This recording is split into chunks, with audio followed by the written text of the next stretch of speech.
Good evening, everyone. Happy Sunday, and welcome back to another episode of Paranormal Gateway Paratalk. Dog. So tonight we do have a guest with us. He will be joining us momentarily. Tonight we have Alan Wright with us. If you are not familiar with who Alan is, he co-hosts Crossover Connections with his wife Lori. He has also been an author since 2015. He currently has 9 books out, which I'm sure we'll talk about here in a little bit. And he is also a spiritual medium. So we have not had the pleasure of having any type of medium on our show yet. So tonight should be a really good episode, and we hope you guys enjoy it. And let's go ahead and bring Alan in here. Hello, Alan. How's it going? Hello. Hi, Scott. Hi, Teresa. How are you? Hi, everybody. So I'm gonna let you just kind of go ahead and take the wheel here and tell us how you got started, how you found out that you had a spiritual ability, and we'll go from there. Okay. Well, I was born with my abilities. I think we talked a little bit about that last time. I'm a medium, a healer, empath, and a sensitive. And I've had to develop those abilities over the years. They become stronger as I got older. But also, if you don't use them, you lose them, so to speak. And Right. so I had to kind of hone in on them and use them. But that was kind of difficult back when I was a kid because, going to school, you couldn't talk with the other. Growing up, I thought it was normal, but you couldn't go to school and talk to other kids and stuff, saying, "Hey, I saw a spirit last night," or whatever. It Right. just didn't go over well. And same way in high school, And then when I went into my career, I was in management and retail, and I was the same way there. They didn't want their managers seeing ghosts and stuff. So I only did it on my time, so to speak. Right. There's members of my family that don't even know that I have these abilities. Okay. And my family and I are kind of, we don't see each other or talk to each other anyway. I guess that's what you call a strange. That's what I am with my family. Yeah. But anyway, back in 1982, first off, let me mention, as a child growing up, my grandfather was a very important part of my life, and my grandmother. Those two were pretty much my substitute parents. I saw them all the time and everything. But my grandfather, my father was kind of a harsh person, and he used capital punishment for the least little things. And him and I we just didn't get along at all. He used fear factor to get anything done. But anyway, my grandfather became more important to me than my own father. He was more of a father figure to me. But anyway, in 1982, my grandfather died, and I left a big old hole in my life and in my heart, Right. And I was raised, my grandfather and grandmother were very religious. They were devout Baptist, and we went to church every Sunday. My mother tried to keep up with them, and she would drag us to church on Sunday night and, whenever the services were. But anyway, they introduced me to God. They introduced me to my spiritual side, I believe. And in fact, everything in your life happens for a reason. And Right. as you get older, you can look back and say, oh, I see why I did this, or I can see why this happened. And that's where I'm at now and have been for several years. But anyway, and then, like I said, in 1982, my grandfather died. And I knew he said he was saved and, a Christian, and he was going to go to heaven and everything because of that. But actually, I wondered where he was, actually. I was wondering how he was also. Right. And that bothered me, And even though I could see spirits and feel spirits, well, at that time I couldn't see them, though. But I could feel spirits. But I never felt him around me. But that only lasted for a year because in 1983, I went to bed one night, and the minute my head hit the pillow, it was just like I had a vision. And it opened up in front of me uh, uh, where I was basically seeing my own death. I was up in the corner of this room, and I realized that it was a hospital room. And I was looking down on this gurney, and it had a body on it. And there was a doctor and a nurse down there, and they were standing over the gurney, and they were also looking at the body, and they were talking back and forth. I couldn't hear what they were saying, or I couldn't hear it. But anyway, I looked down and I realized that that body was mine. It was me down there, and that kind of startled me and put a lot of fear into me. Right. Because I knew then that I was dead. But anyway, as soon as I thought that, I started going up. I went up through the ceiling of that hospital. I went up through the roof of the hospital, and I kept going up, and I kept gaining speed. And anyway, pretty soon I was above the city. I realize now that I know that I'm going to die at night because uh, it was dark then. It was nighttime, and the lights of the city was on, and you could see it was not a big city, just a small city. But I thought, well, it's kind of pretty up here, seeing the lights of the town and everything. But anyway, I kept going up higher and higher, and I kept going faster and faster.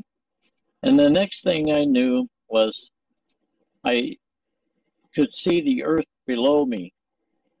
And I thought, what a beautiful thing from up there, seeing the earth. Yeah, I could see the oceans and the clouds and everything. And it was just a beautiful thing. And then I got thinking, the earth was beautiful up there, but it was sure ugly on the ground, on the surface, with wars and murders and rapes and everything Right. that mankind was doing to each other, Yeah. and what they were doing to the earth. It was just really ugly down there, as far as I was concerned. And just as soon as I got through thinking that, a voice came straight through into my mind like I was shot through with a gun. And it said that the earth is fulfilling the purpose for which it was created. Now, you stop and think about that sentence there because it's pretty important. And there's a lot of information in that sentence. For one thing, the earth is created. And for another thing, uh, it was it was fulfilling that purpose for which it was created. In other words, what was its purpose? Its purpose is basically us. Whatever we were doing, whatever, it was fulfilling its purpose. It was fulfilling the thing that it was supposed to do for God, basically. And it, that sentence basically just going on, it just blew my mind, But I kept going up and I kept going faster. And I thought, well, in church they always taught me that heaven was up and hell was down. So I thought, well, I'm going up, so I must be going to heaven. And then I started to think about my sins, everything that I had committed during my lifetime at that time before my death. And I I was wondering if I was going really to go to heaven. Was I going to meet God and He was going to send me to heaven? And about that time, boom, that voice came to me again right in my head. And it said, because of the choices that you had to make and the choices that you did make and the hardships that you had to overcome and the things that you did in your life is the reason why you're here where you're at today. So that kind of put me at ease a little bit, because I kind of figured that maybe my sins weren't that great. But later on, I realized that we pay for most of our sins in this life on earth. Right. It's called karma, basically, is what it is. But anyway, I kept going up and up. The earth was getting smaller. And I was thinking about my family at that time. I was thinking, what were they going to do since I was dead and I wasn't there to support them and help them. At that time we were together. And that voice came to me again, and it said, because of the things that you had to do and the things that you did do, they have to do the same thing. They have to overcome their hardships. They have to be able to make the choices that you make, and that so that they too can be where you're at today. So I kind of felt that no matter what I did, I wasn't going to save them. We're each responsible for our own life. Right. And what happens in the afterlife. We're all responsible for ourselves. Anyway, I kept going faster and faster, and I realized I was among the planets, and I could see the different planets, Jupiter and Saturn and stuff. And I thought that was really neat as I was traveling through space. And I kept going up and up and up. And then I started seeing this. I was among the stars. And the stars I didn't realize when I was on Earth, but they were different colors. There were yellows and reds and even blues. And they were all different colors.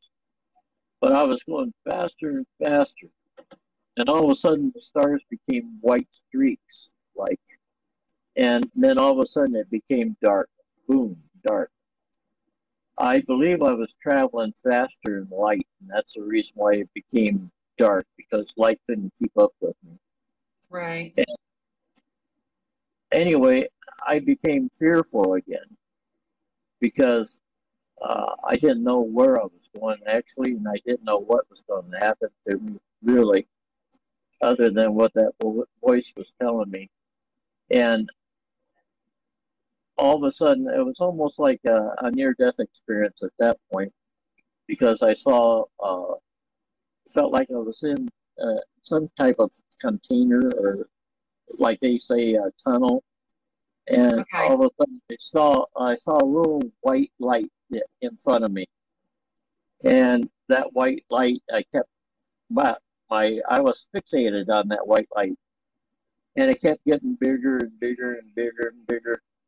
And all of a sudden, I started slowing down, and I went into that light. And that light is love and compassion and charity. It's all the good emotions. Except these emotions are not like our emotions. The love and charity and compassion went straight through me. It just went straight through me. I could feel it in every part of my body. And it's something that I cannot really describe to you. It's something that you don't ever want to get out of. You've never experienced anything like that as far as love is concerned.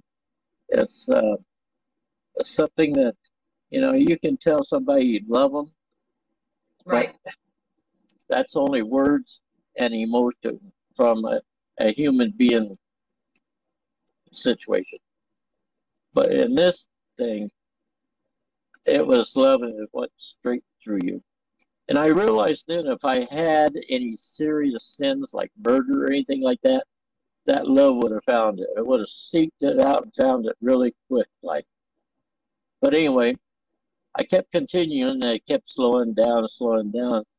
All of a sudden, I saw a person ahead of me, and it looked like he was either sitting on a boulder or leaning up against something.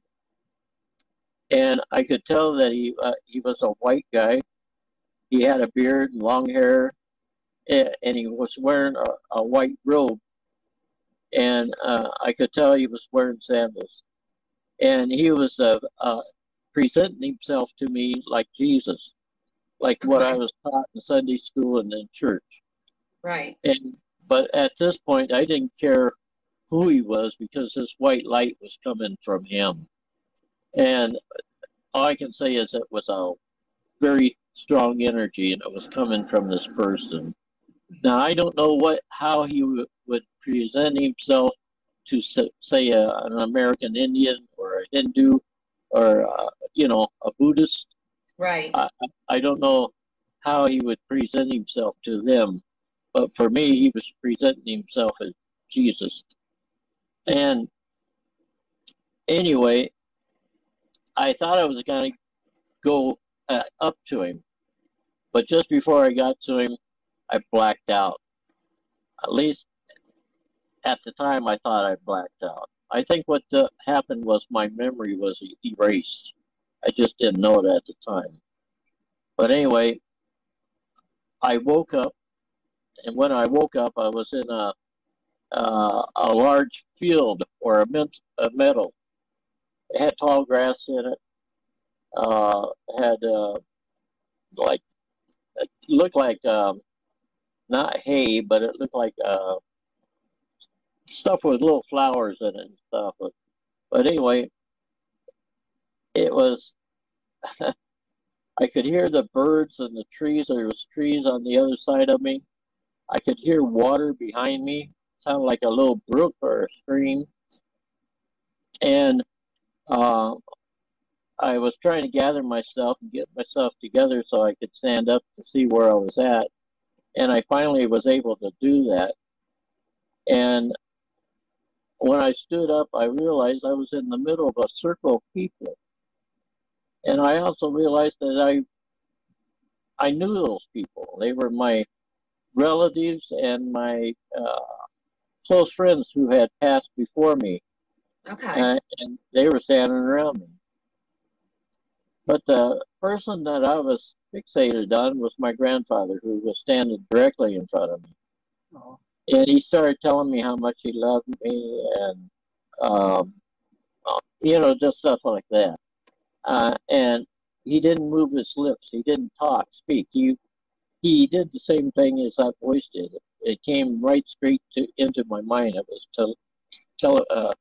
telepathically. Telepathically, he was transmitting his voice. And I realized that I could do the same thing.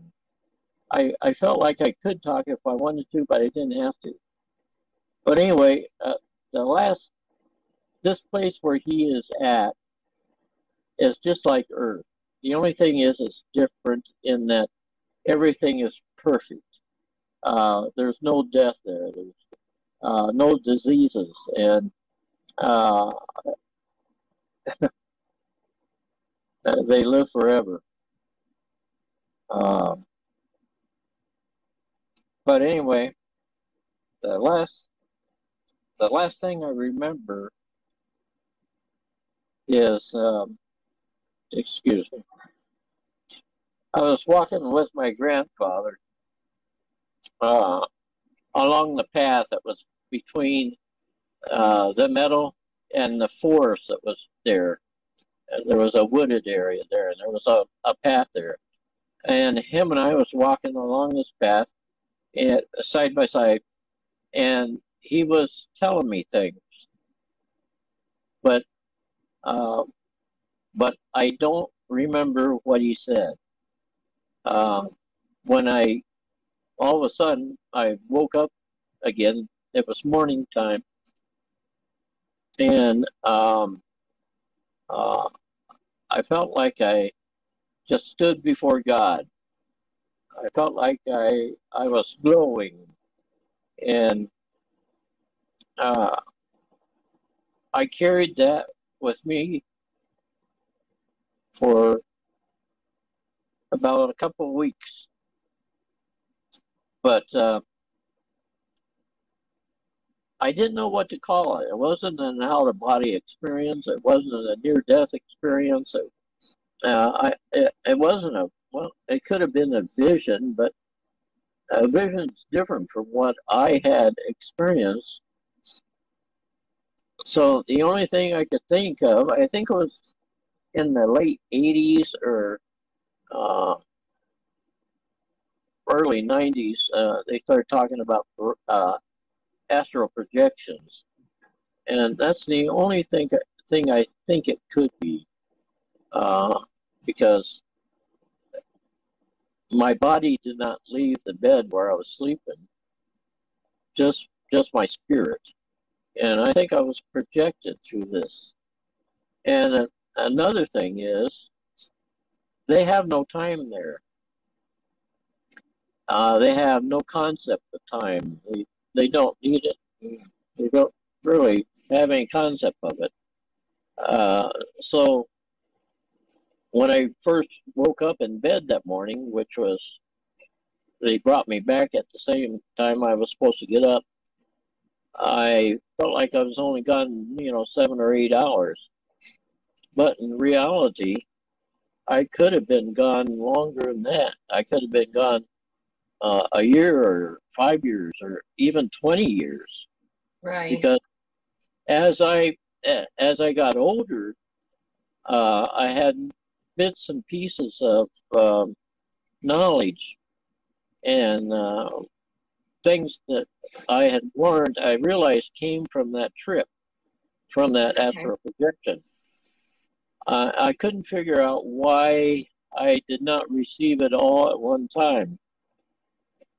But then I felt that they didn't give it to me all in one time, because it would have probably confused me, and it probably would have been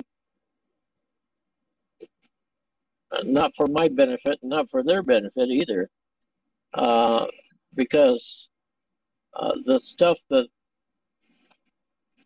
as I grew older, became more mature in my abilities and stuff. By the way, my abilities after this became stronger and stronger and stronger. But anyway, I could handle the stuff that I learned on this astral projection. And there's a whole bunch of stuff, things that I learned, the different levels of heaven. I saw like 9 levels of heaven. Did I talk about this last time on the show? About the 9 levels of... This is the first time you've been on our show, but you might have talked about it. I thought I was on here before. Okay. Yeah. I've been on so many shows, I forget. We have that. We can have you back, Alan. That way we can, Not only am I a medium, I'm losing my mind. So I think we know more. You're still on part one. Anyway, just like one of the things that I was told was, by the way, who were they? I keep saying they. A lot of them were my dead ancestors, and don't, don't want to freak anybody out of here, but a lot of them were, how, how can I put it? Aliens. That's the only way. Extraterrestrials. The only way to put it. Right. The only thing is they looked just like us. At least that's the way they presented themselves.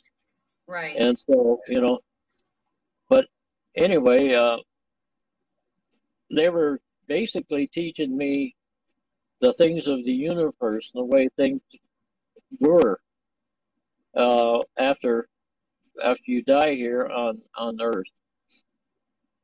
Earth, by the way, is the only planet that has an age limit for everything that lives on it. But I'm not going to get into that. The heaven has 9 levels. I saw 9 levels, so there could be more, but I saw 9 levels. Okay. My grandfather was on a level that I call paradise. It's the first level, and the reason why I call it paradise is because it was just like Earth, and it was a paradise. And I don't know how much you know about the Bible or whatever, but when Jesus was crucified on the cross, he was also crucified with two criminals, the one on each side of him. And the one criminal says, "If you are the Son of God, why don't you get yourself off this cross? Why don't you get us down too?" And the other criminal said, "Lord, remember me when you go into your kingdom." And Jesus told him, he says, "You'll be with me today in paradise." I'm paraphrasing quite badly, but that's basically what he said. "Today you'll be with me in paradise." And I thought that was unusual even before all this, because I never heard Jesus refer to heaven as paradise. Right. To me, he gave it a distinction, like it was different. And that's where paradise is. That's where him and the criminal went when they passed on. But it's a part of heaven. What they do is they learn the laws and ordinances and everything that has to go on in the universe. And as you learn those things, you move up to a different level. Okay. Now, somebody asked me one time, could they be dimensions? Yes, they could very well be dimensions. You move to another dimension as you learn about the universe. And what else can I tell you? Anybody have any questions so far? No? Okay. So what did you write? Is that experience then what you ended up writing your first book about? Yeah, that's the main experience I wanted to put in my first book, which I did, Through Okay. the Veil and Back. And I felt that a lot of Christians, a lot of people that know God or think they do or whatever. I'm not a big fan of organized religion. I was told never once was I asked what church I belonged to, what religion I was.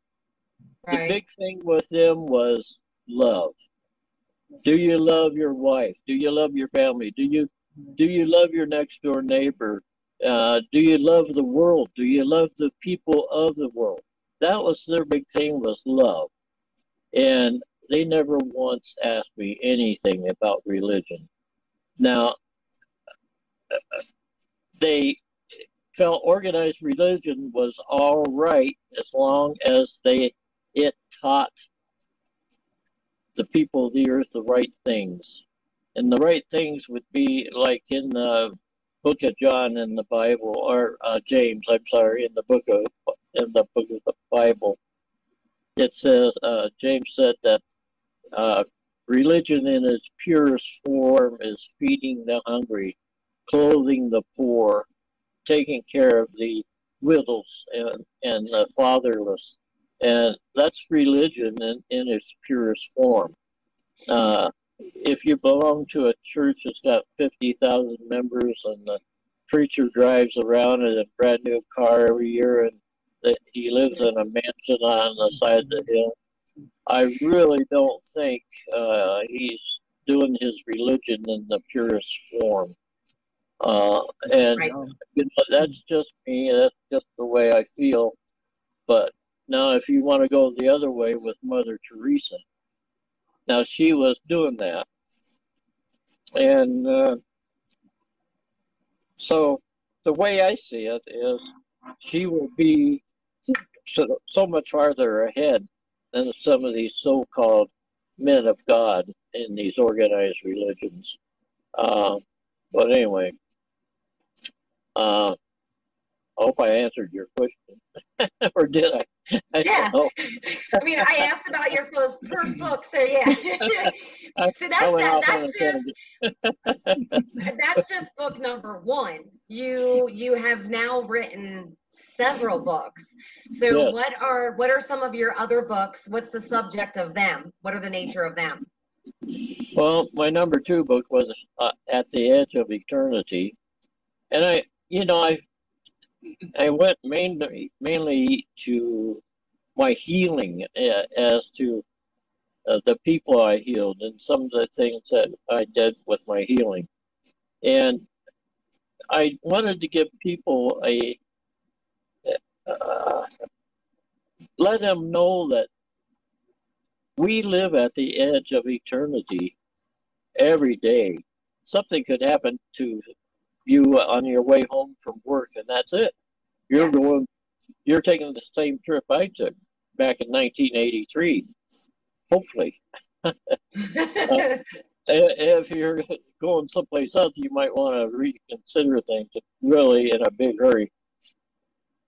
But that's what that book was about, basically. I just wanted to make sure that people knew that every day they're living at the edge of eternity.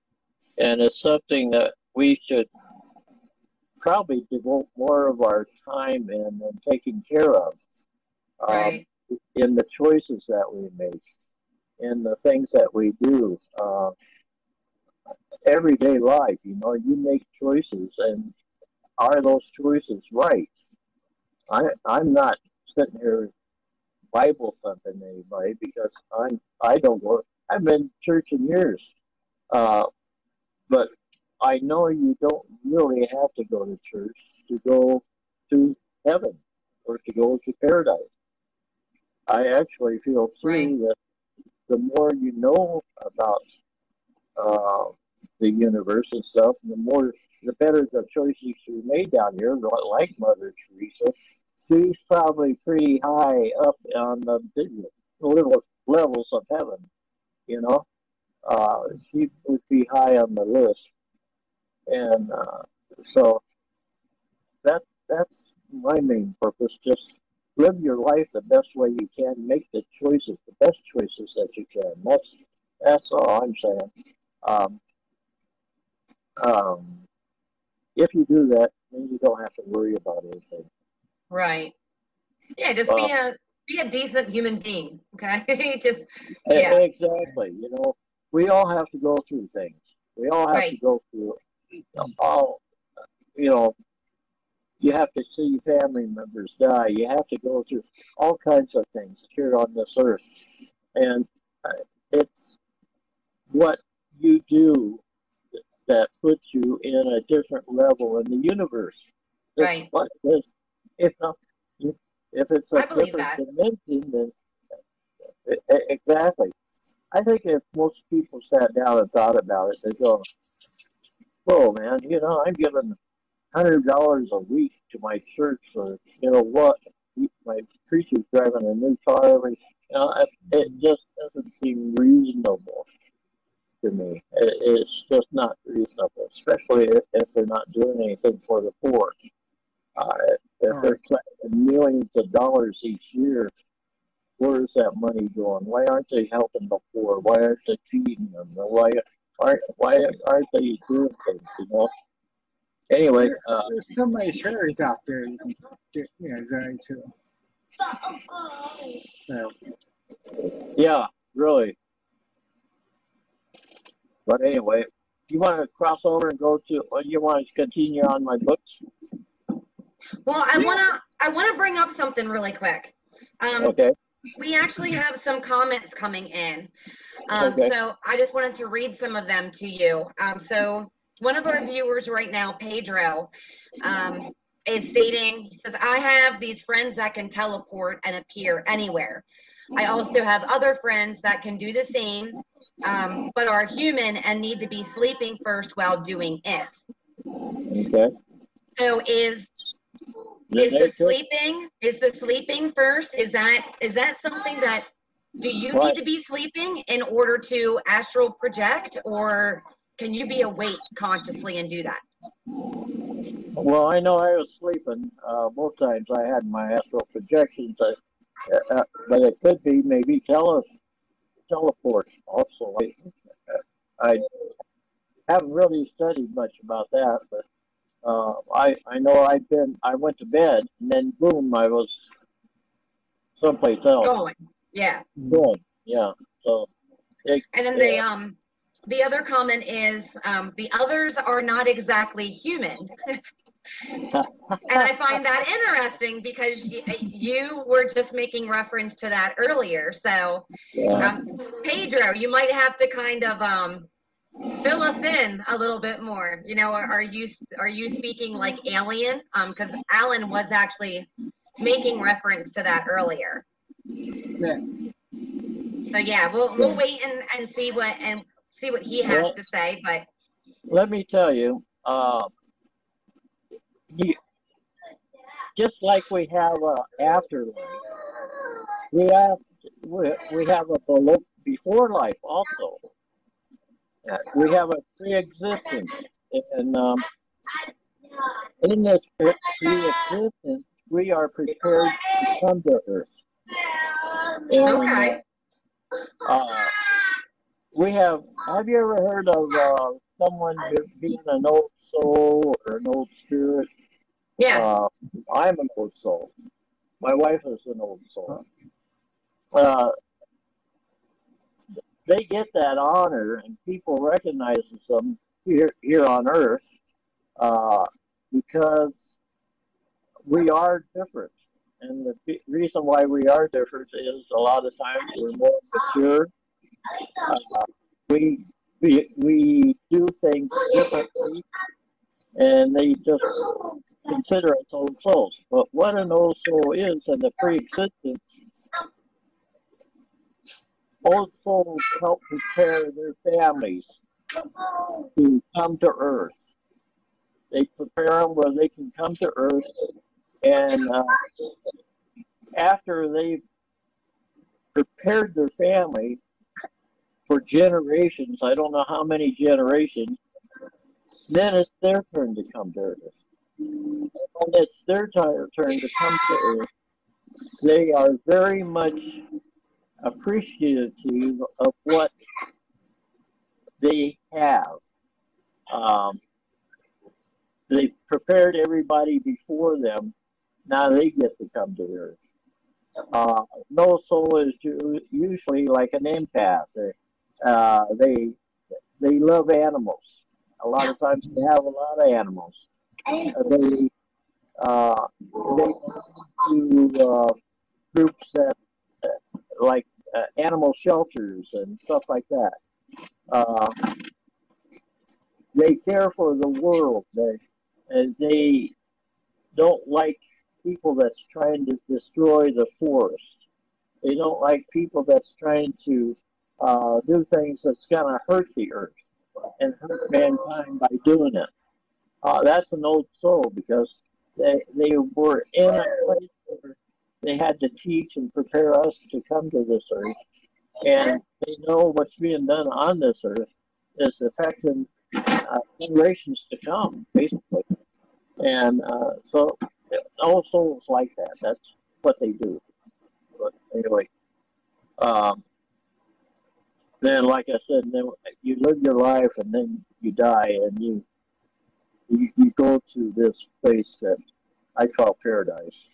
And if you haven't done anything really bad, like murder or rape or anything like that, you don't have to worry about going to hell. And that's one big distinction that I found out in this travel that I did from the churches, especially Christian churches. They teach fire and brimstone, and when you die, you go there and you suffer for eternity, forever and ever and ever and ever. And that's just not true. They're taking pages out of the Bible that says that, but what the author is saying is not true. And I sometimes wonder, the Bible's been translated by so many different people and everything. You know, they could put in there Mickey Mouse was something high, you know. By the time we got it, we'd be worshiping him, you know. Right. It's just not true, you know. I'm going to go over on the hell side now, if it's all right with you. Okay. I had another experience. Now, when I went to bed this time, this was back in I want to say about 2016 or 2015. I had just written my first book, and I went to bed, and boom, just like that again. I was in this place. This time it wasn't a trip. It didn't take me long to get there at all. It's like I woke up in it, or came to in it. Okay. So I was in this place, and it was dark, very, very dark. I couldn't even see my hand in front of my face. And, you know, I talked about the emotions on the other side and the heaven side. Well, on this side, it's completely different. There's sorrow and hatred and fear and all these other emotions coming through you on this other side. And I was on this dirt path. It was about as wide as maybe 8 foot, maybe. And I had to go walking on this path for some reason. I felt like I had a need to do this. So I started walking on this path all the time, dreading what I was going to see if I saw anything. But as I walked, I realized there was about 3 or 4 shadow people behind me. And I had no idea what they were going to do. I had a fear for that. But they just kept bouncing around behind me like they were just watching me. They were trying to find out what I was going to do. Okay. They really didn't do anything to me. I realized that there was buildings to the left of me on the path, and they had windows in them, but the windows were even darker than where I was at, because I could see windows.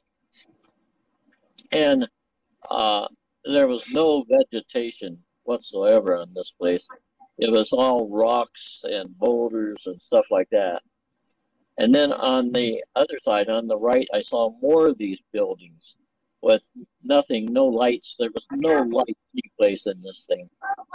And on one of the shows I was on, somebody called in and they asked if possibly, if that was hell,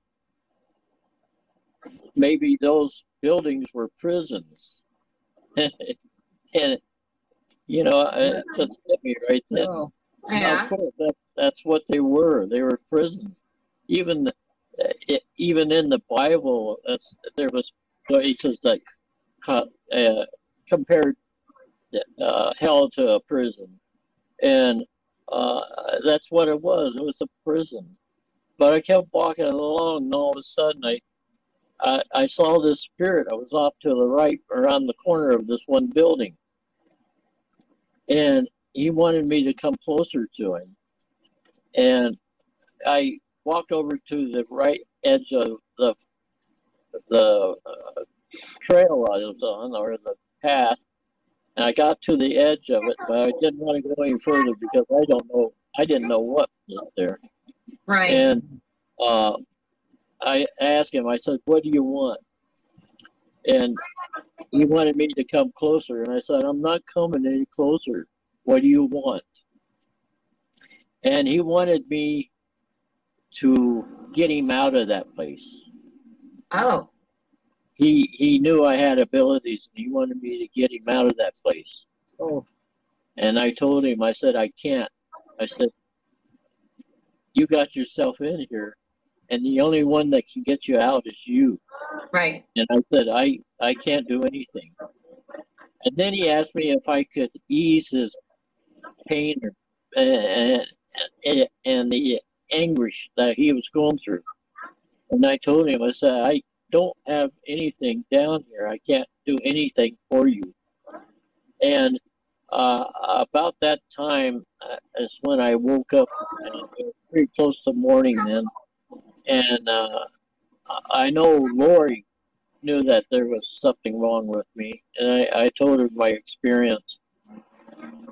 And I had the same experience with this as I did with the on the heaven side.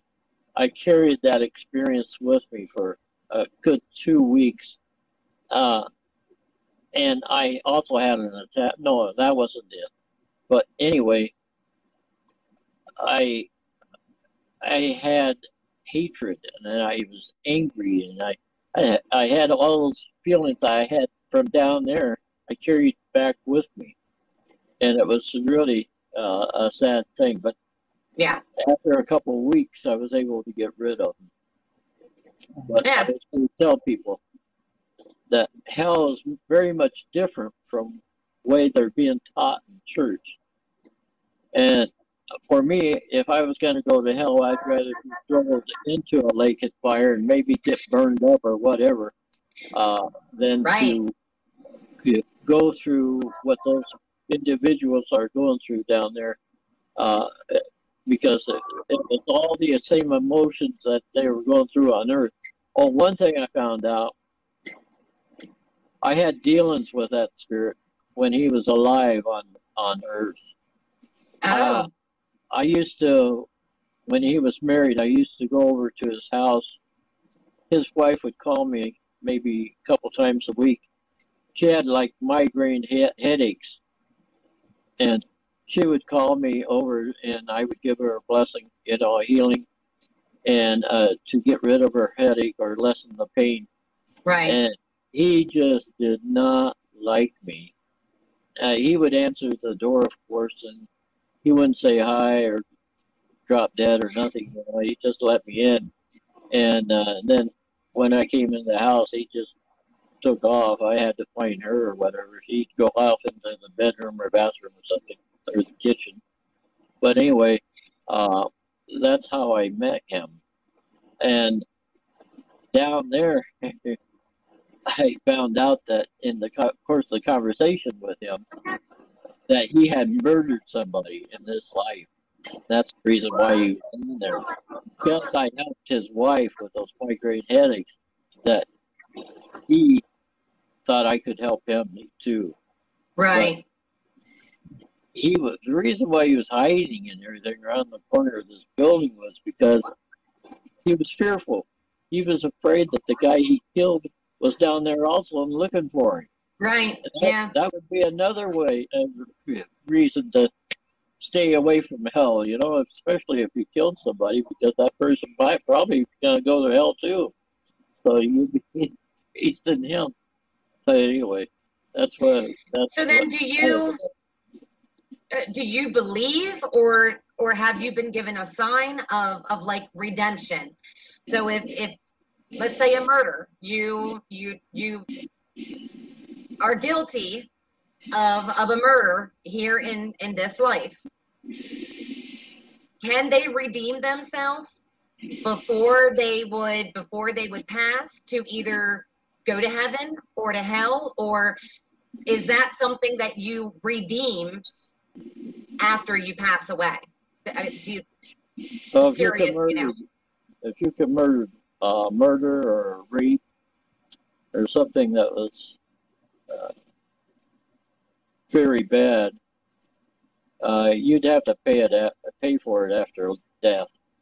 Okay. And it's one of those things where you would have to work your way up through the different levels of hell. Now I saw 5 levels of hell. Now there might be more of them, but I'm not sure. I didn't want to stay down there very long. I wanted to get out of there.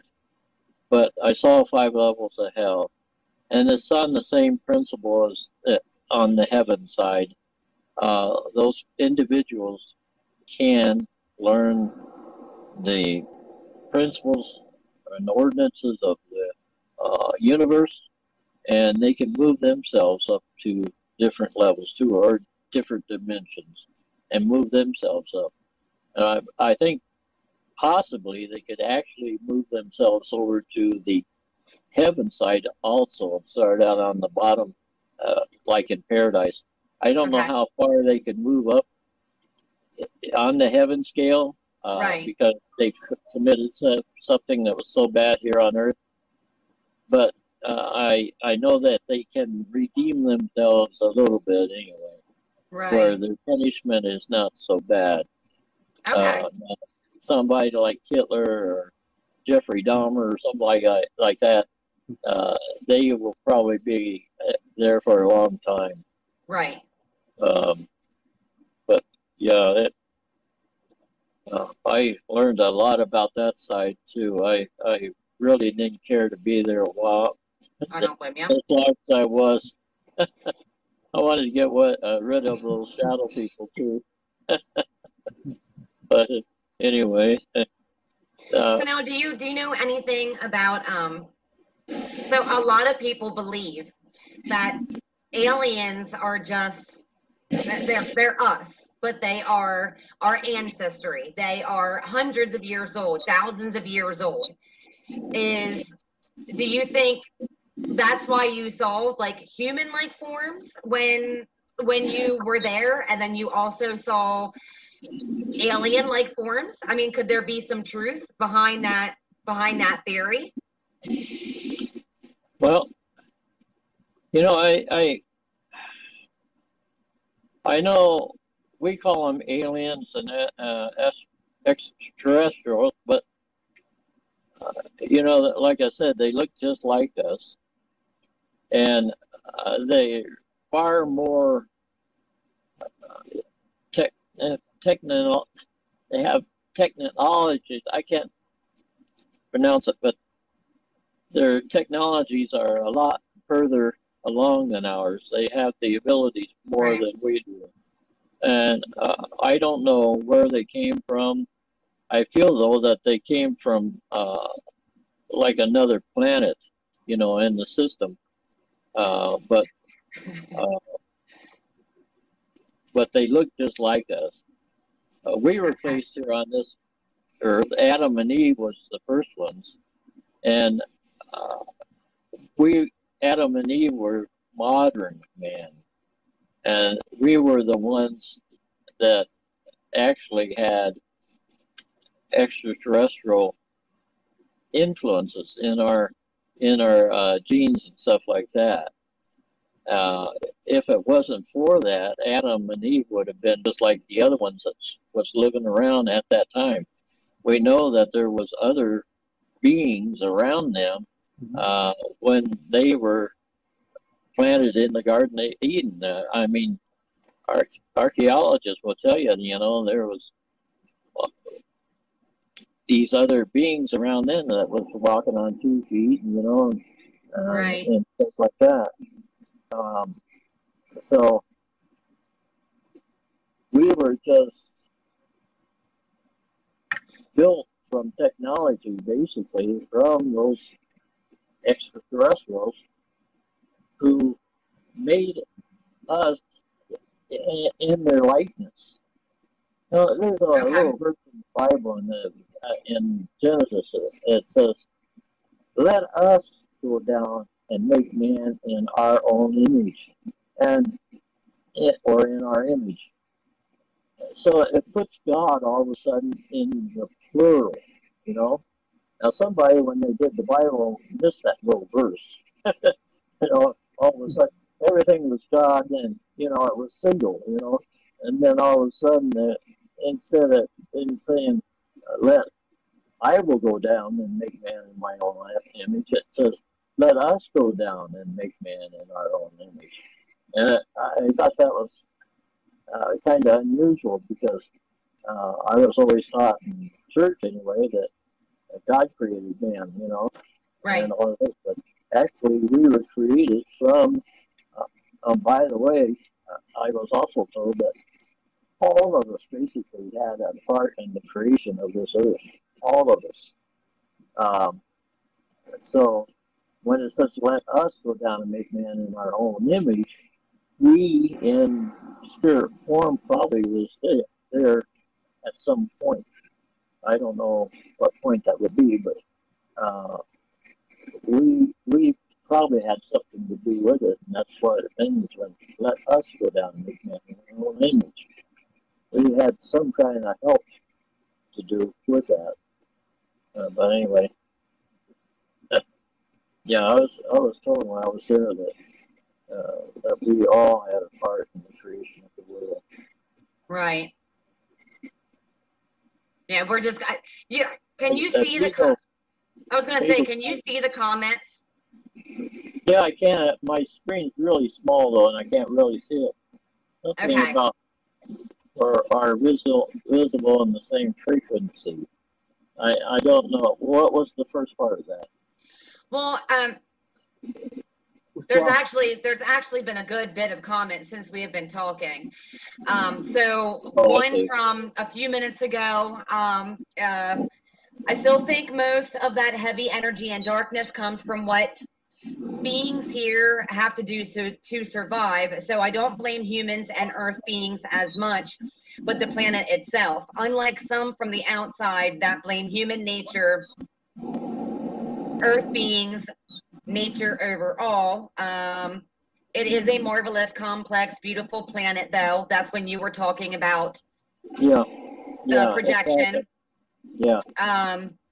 Teresa, you are partially right there. Some aliens are you in a different vessel many years ahead after much spiritual evolution and many lives. Yeah. This is to say, if you see an alien, it can be you. Also, some ghosts appear in same frequencies as aliens do, or are visible in the same frequency. And why is that? I don't know. I'm just a pilot, not the mechanic. Well, that's what I feel like at times. But yeah, well, Pedro and I only disagree in one area there. Okay. He believes in many lives that we have, and I wasn't told that we have many lives. At least at this stage, we come to Earth to receive a physical body. That's one spirit, one body. And after this body wears out and we die, our spirit leaves immediately and goes back to basically where it came from almost, except it goes to like a place like paradise. Right. And that I was never told or showed anything about receiving more bodies than just one. Now, the way I think it would be unnecessary for us to go through this life several times, or have several tries at it or whatever, I don't know what the purpose of it would be, other than to try to get it correct the second time around or something, you know. Right. But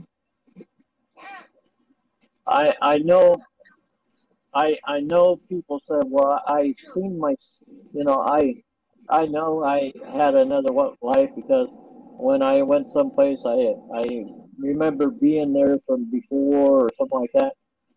But deja vu, you know. But I feel that, you know, history of the Earth is like pages of a book, and God or whoever you want to call God can come through that book, through any page of history in that book. And I believe when we when we are ready to receive our physical body, I think we are able to pick out basically the life or see the life that we are going to have. And we can see maybe a portion of our life where we were in that life, we are going to be in a certain place or we're going to meet a certain person or something.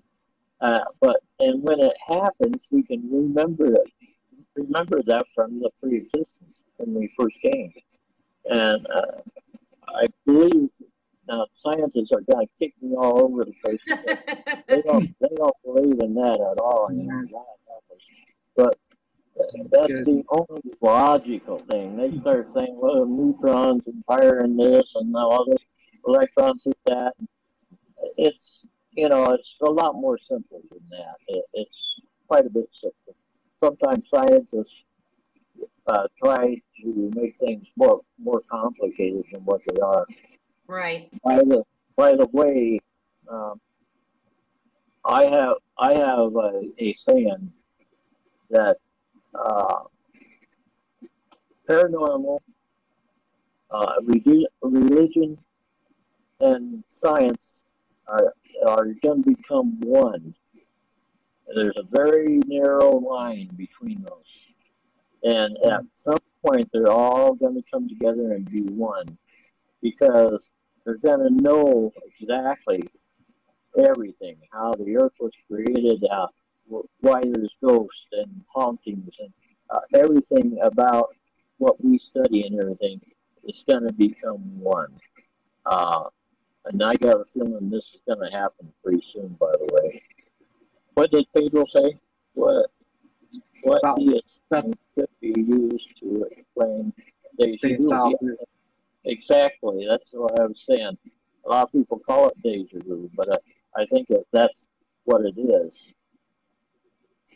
But deja vu can also be you remembering something from the future that you saw, and well, that could be true too. You know, I think a lot of times when sleep is kind of a weird thing, you know. I think a lot of times our spirits can leave our body and do leave your body and go places, and or do things, and we don't exactly remember them until later on too. That could be deja vu too. But I'm getting a lot of good ideas here, but just from Pedro, you're all right, buddy. Well, you know, I gave a reading for this one woman once, and I said I have a elderly woman sitting beside me, and she's presenting herself to me as your mother. She said, well, that cannot be. I said, it can't? I said, well, her spirit's right here. And she says, well, my mother's at home in bed. She's got Alzheimer's. And then I realized that's what it was. Yeah. And it was basically told to me then that these people that's got dementia and Alzheimer's, they're in so much pain. At some point, they're in so much pain that their spirit actually leaves the body to relieve themselves of that pain for a while, kind of bit. And she had a message she wanted me to tell her daughter. And that message was that she was thankful for her daughter and that she was thankful for the help that she was giving her and the devotion that she was giving her while she was in the state. And she told her daughter, expressed to her daughter how much she loved her and everything. And after that reading, her mother was almost in tears. I mean, she was almost in tears from what her mother said. Mhm. And I know when she went home, she looked at her mother in a completely different way than she did when she called the show that day. But I realize now that our spirits have the ability to leave our bodies. I think people like in really bad crashes Yes. or somebody that falls off a 500-foot cliff, I'm almost sure that their spirit leaves their body even before they hit the bottom of that cliff or Yeah. before that car that's coming at them and head on crashes into them. Because the universe knows it's their time to die. And they're gone before they get all that pain and everything. Um, that's just my way of thinking, though. But I uh, had a really weird experience, and you just saying that, like, kind of got me a little emotional, like thinking about it. But I cared for a woman with dementia, and we had a very close relationship. I called her mom. If I called her anything but mom, she yelled at me. Like we had a very close relationship. yeah, After she had her last stroke and hospice had taken over, had come in the house, she was in the bed and everything. You know how to use the potty, go use it. Between myself and her son and her daughter, the three of us were kind of taking turns just sitting there next to her, making sure there was a familiar voice around her the whole time, her favorite TV shows still playing on the television, and I had typically came and stayed overnight. That way the son and daughter could actually sleep at night.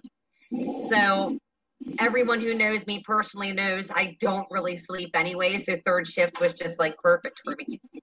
Well, I don't even know I don't even know if I want to call it a dream. I don't know. I'm not sure, but I know, I awoken. So I don't know if I had like dozed off or what, but I had that like very shaken, like awakening feeling.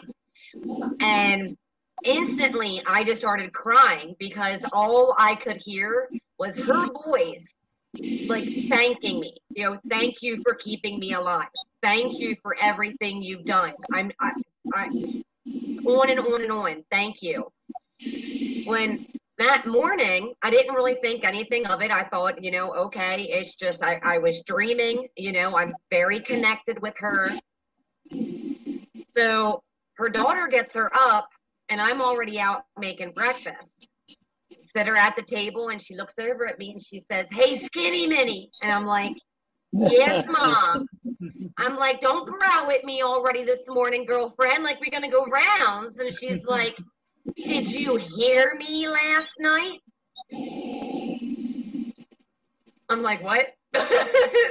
"What did you just say?" Because she was asleep. Like, the woman was asleep. Like, I went back and I checked on her all but every hour, every half an hour to every hour to, like, the woman was sawing some serious lumber. Like, she was asleep. But yet, in the morning, she asked me if I heard her. And I'm like, So her daughter was like, what? And I'm like, we need to step outside for a second. Like, I need to tell you what happened. Because now I'm kind of freaked out. Like, and her daughter, it's funny that you say that, because her daughter was even like, that was mom. Mom was coming to visit you to let you know these things. And I'm like, wow, that was just, it was a weird experience. It was a really weird and the odd part about it was it almost felt like a deja vu experience, but yet I know it wasn't. It was weird. Go ahead. Yeah, I agree with you. Spirit can do things that I think that we can't imagine it doing. You know, we think, well, we're alive, spirit can't come out of me and do things while I'm asleep and stuff, but I think it does. I really do. Yeah. And Pedro could be right. You know, we could be going into the future, our spirit, and like I said, when you're in spirit, you don't have time. You could probably travel this Earth history in spirit, Right. because there's no time there, and you could do that probably, and then come back and a couple years later or whatever, have remember that or something. Yeah. It could happen, but I know for sure that those people that has Alzheimer's and dementia, their spirit does leave their bodies when I believe that. when the pain gets so bad. You know, Yeah. they can't talk. They can't. You know, they can't move their hands or nothing. They can't move. The spirit leaves the body just to take a break, so to speak. Yes. And so when I told her, when her mother told her daughter that, what I told them, yeah, she got a whole different outlook as far as what her mother was going through and stuff, and what her mother thought of her. You know, I think taking care of somebody like that, you could almost become like, well, after a while, you know, what a crazy thing I do, taking care of a person that can't speak, can't do nothing, you know, and you become, I don't know how to put it, I guess, want to kill them or something. No, I don't know. But this It's daughter, hard. yeah, this daughter It's was hard. showing love and respect for her mother and taking care of her day after day after day after day. Made sure that she was being fed, and you know, and her mother was in spirit form there that day, showing, telling her daughter that she appreciated it, and I thought that was so great. Yeah. And It is. her daughter really appreciated it. Yeah, because unless you receive a message like that, you know, a loved one, a friend, they pass away, and that's it. You know, unless you have an experience, you know, you don't know. There's no final answers of, you know, did I make you happy in this lifetime? Were you proud of me in this lifetime? Like, you don't. No. That's it. Like, you don't get those answers, unfortunately. You know, unless you're blessed to be given a message. Yeah, for sure. Pedro wants to know what I think about karma. Yeah. We talked about that earlier, and karma is basically a way that you can pay for your sins here on this earth. Like if you steal a candy bar, you know, and from a grocery store or something, sooner or later you're gonna pay for that through karma. If you do something to a person that's maybe not too bad, but it's still, you know, shouldn't be done, you're gonna pay for it through karma. You're gonna pay for those sins here on this earth before you die. That's the reason why I think a lot of times people's lives are so crappy, you know, it's because they do things they make the wrong choices, and then they're paying for it afterwards, you know. But anyway, yeah, we talked about that earlier. Yeah, Did well, did I ever tell you my wife and I lived in a haunted house? oh, Yeah, yeah. for about 3 We years. like haunted houses. Oh, God, yeah. Well, about 2007, just before the housing fiasco, you know, we bought a little house. It was only 1 bedroom, 1 bath, you know, type of house. And it was real small, but we bought it, and it was kind of cute, you know. And when we first moved, you know, being a medium, and my wife, you think we would spot something like that right away, you know, but we didn't. We moved in, and everything was all right for, you know, a couple of months or a few months. Then all of a sudden, things started happening. My wife, Lori, said one morning, she said, I see movement in the hallway there from the bedroom down to the living area, the living room. She says, I see movement in that hallway there. I said, really? She said, yeah. I said, I don't know, you know. So anyway, next night or the night after that, I kind of stayed awake, and sure enough, there was movement in the hallway. They were just darting back and forth. What they were doing was they were going from one wall to the other, and they were going into the wall from both sides. There was 2 or 3 of them, and so that was one thing they had. And another thing we had was He's reading it. And this thing would bum rush me in my dream, Ow. sleep, and just run up right to my ear and just screaming it as loud as she could. And it just woke me up, and I was ready to punch somebody when I woke up. I was ready to fight, you know. I was sitting straight up in bed thinking that somebody was there ready to punch me. And you know, I'd look around and I'd go, damn, you know. And so I go back to sleep, and maybe a couple hours later, it would happen again. And I couldn't figure it out. And we called her a banshee, and that's the title of the episode in the chapter in my book. Banshee on Dunlap Avenue. But she did that every night, and after a while, I kind of expected it, you know. Right. And I called her a banshee because she looked like one. She looked more like a witch probably, but she had skinny arms and legs and like hair on them, and she had a long nose and a jaw that came all the way down, and she was just ugly, you know.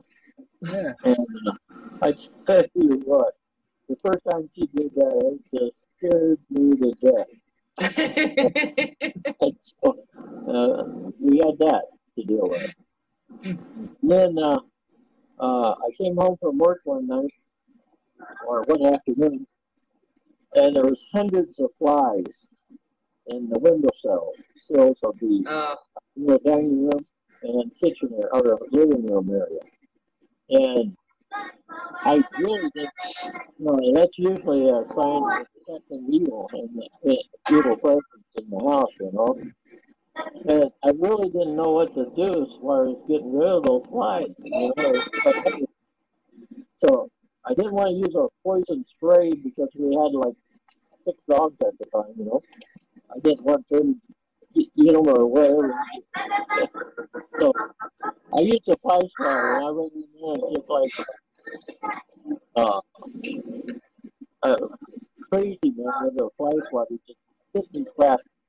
And these flies were those fat, disgusting flies.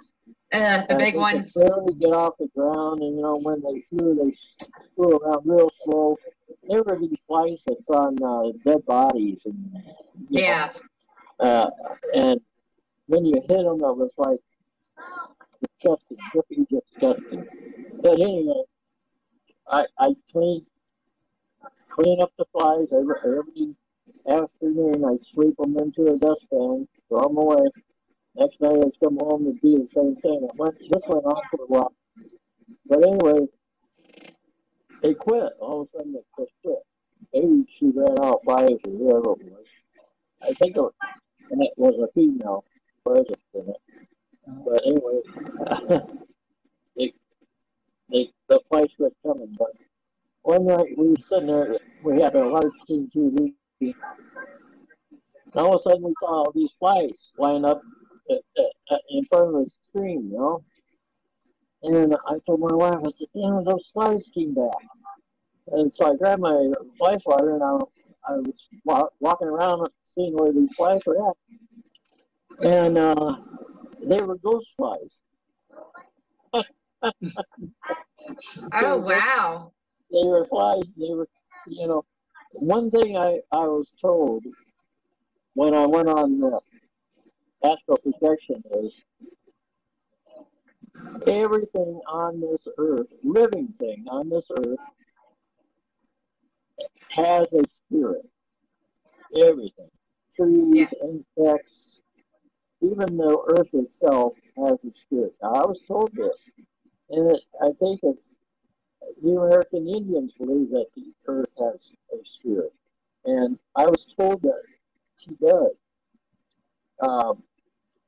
That and so with these flies, they were ghost flies. There was the spirit of the flies that was flying up in front of our TV when we were watching TV. Nothing's funnier than I'll get out. That lasted for a while. All the ones that you killed. We could use fly swatters on them, you know. We in the bedroom at night, we would go to bed and we'd wake up in the morning and these mud tubes would come down from the ceiling. And it looked like they were coming down from the ceiling like they were trying to touch us. And I didn't know what they were at the time. I found out later they were termites up in our roof or the ceiling. But oh, wow. That was kind of spooky. This whole house was spooky. A friend of mine came over and myself, we did a blessing on the house, and we also stayed there. But we got rid of everything except for the shadow people. And I think shadow people kind of, I don't even know if they're of this earth. I think maybe they could be from another dimension. They just come here to see what goes on here and see what way or life or whatever. I don't know. But we had to deal with the shadow people. But like I said, they just bounced back and forth like they were watching us, or they never tried to advance to us in our bedroom, you know. And so it was kind of benign, actually, if you want to get right down to it. Right. But, this house that we bought was in the old neighborhood where I grew up as a kid. And Okay. I used to ride by the house almost every day on my bike, you know.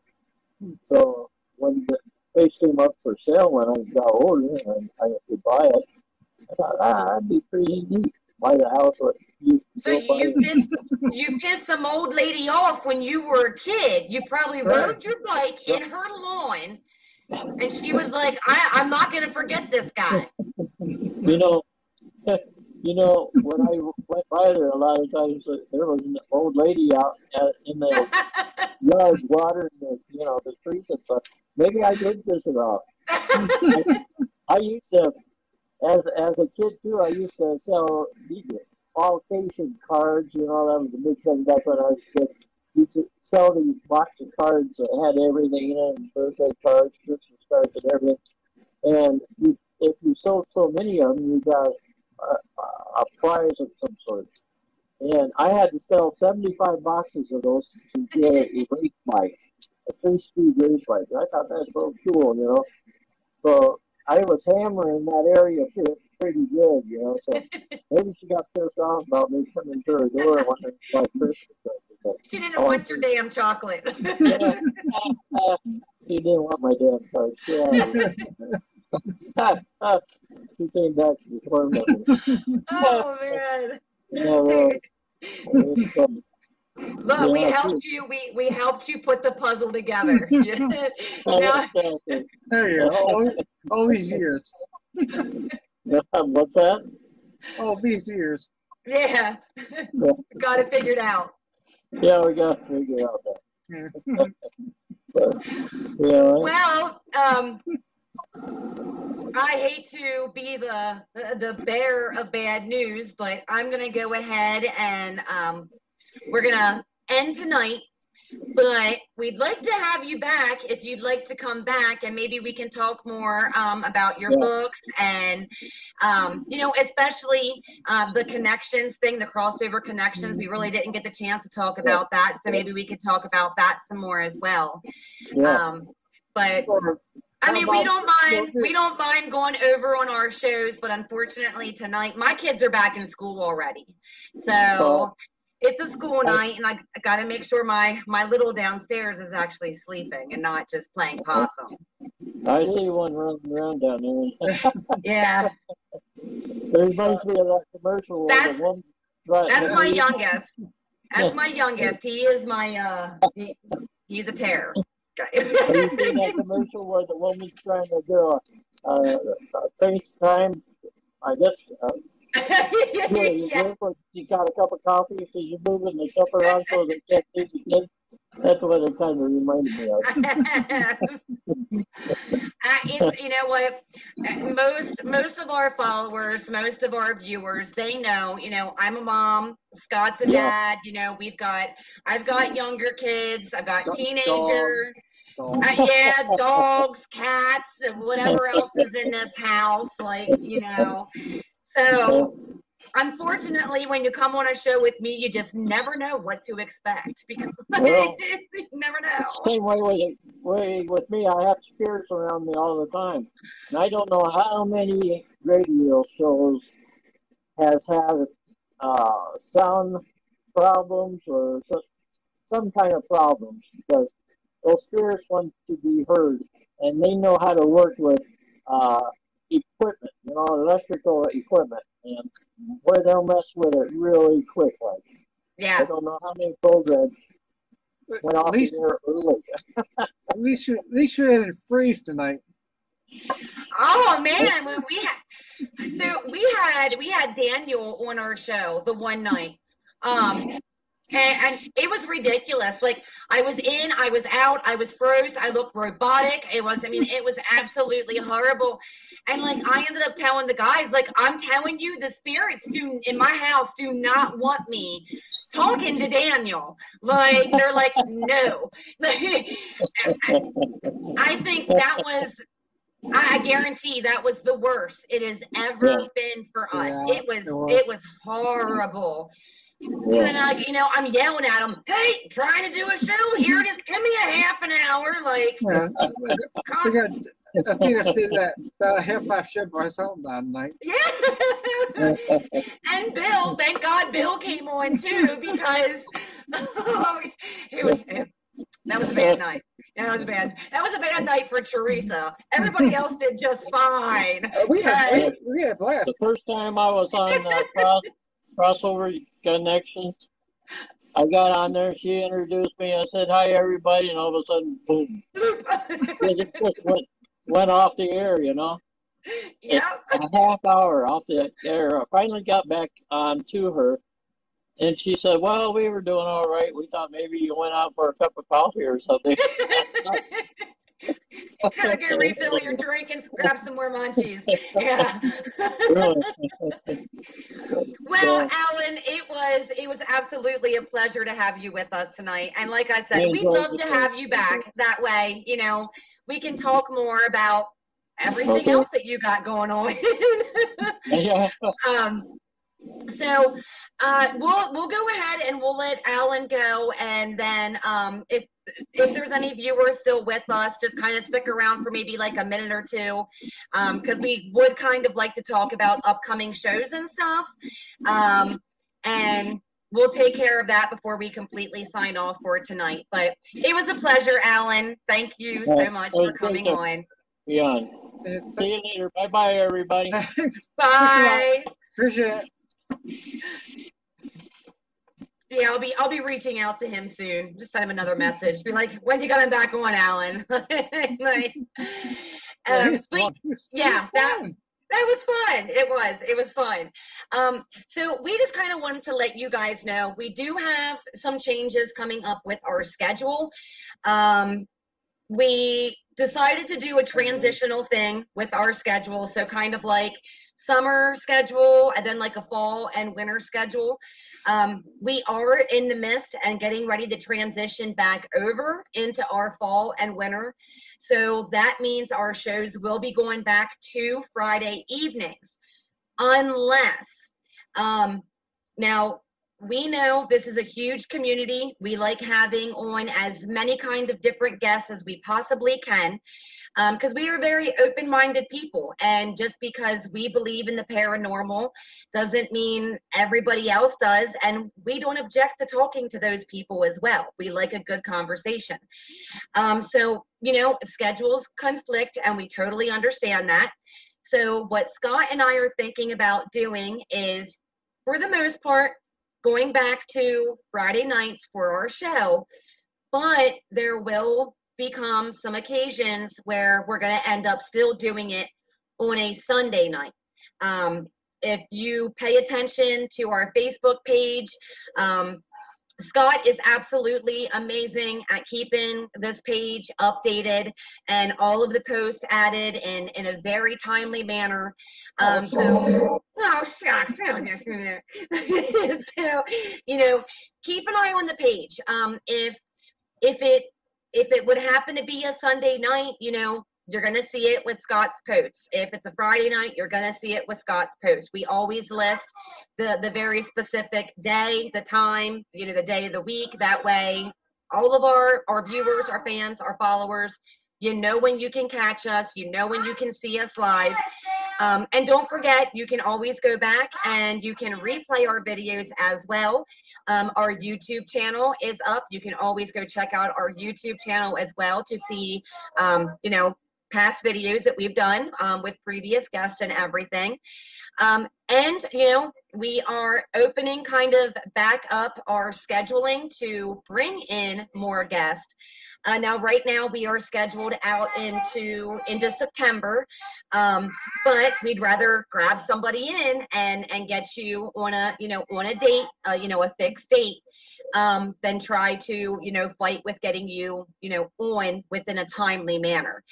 So if you're interested in being a guest on our show as well, you can message this Facebook page. You can message Scott personally. You can message me personally. We don't mind.